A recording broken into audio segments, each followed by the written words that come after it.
খবর আমাদের থেকে সবার থেকে যেতে হবে। হুজুর বলেন, মুহাদ্দিস বলেন, খতিব বলেন, রাস্তার সুইপার বলেন, টাকাওয়ালা বলেন, পয়সাওয়ালা বলেন, এই খবর থেকে কেউ রেহাই পাবে না। কবরের জগৎ থেকে কেউ রেহাই পাবে না। সবার থেকে কবরে চলে যেতে হবে। সবার থেকে মৃত্যু মুলাকাত করতে হবে।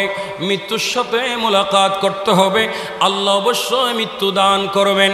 মৃত্যু দান করে আল্লাহ আমাদেরকে সেই পরকালের প্রথম চেকপোস্ট যেটা কবর, এই কবরস্থানে আমাদের থেকে যুগের পর যুগ থাকতে হবে। যুগের পর যুগ থাকতে হবে। এই কবরের পজিশন কেমন জানেননি? এই কবর কারো জন্য আলোর কবর হবে, কারো জন্য শান্তির ঘর হবে, আর কারো জন্য জাহান্নামের গর্ত হবে। হে নবীর উম্মত, আমার নবী বলতেন, হে আমার উম্মত, তোমরা কবরের কাছে বেশি বেশি গিয়ে জিয়ারত করো। কবরের কাছে বেশি বেশি গিয়ে জিয়ারত করো। ইয়া রাসূলুল্লাহ, কেন জিয়ারত করব? নবী আমার বলেন, উম্মত কবরের কাছে যত যাবে তত বেশি আখিরাতের কথা মনে হবে, কবরের কথা মনে হবে।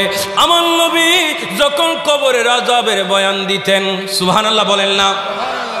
আমার নবী যখন কবরের আযাবের বয়ান দিতেন, কবরের ভয়াবহতার বয়ান দিতেন, আমার নবী সাহাবায়ে কেরাম কাঁদতে কাঁদতে কাঁদতে কাঁদতে দাড়ি মুবারক ভিজে যাইত।